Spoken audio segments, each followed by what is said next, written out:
আজ আমি আপনাদেরকে শেখাবো যে সমস্ত স্ত্রীদের সন্তান হয় না তাদের জন্য পরীক্ষিত একটি তাবিজ।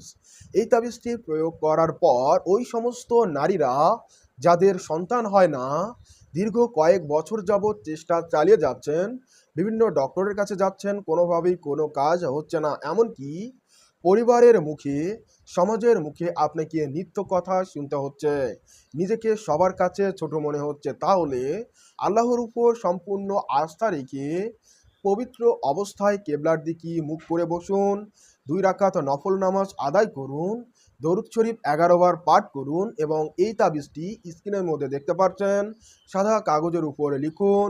এরপর আল্লাহ তাআলার কাছে দুহাত তুলে দোয়া করুন এরকম, হে আল্লাহ, এই তাবিজের বরকতে আমাকে সন্তানের মা অথবা পিতা বানিয়ে দাও।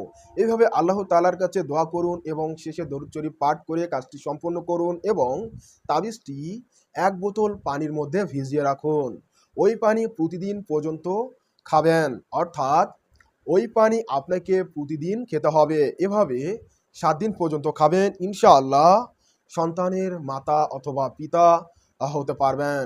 এরকম আরও আধ্যাত্মিক ভিডিওগুলো দেখতে নিচ থেকে কবিরাজি তন্ত্রমন্ত্র ইউটিউব চ্যানেল সাবস্ক্রাইব করুন।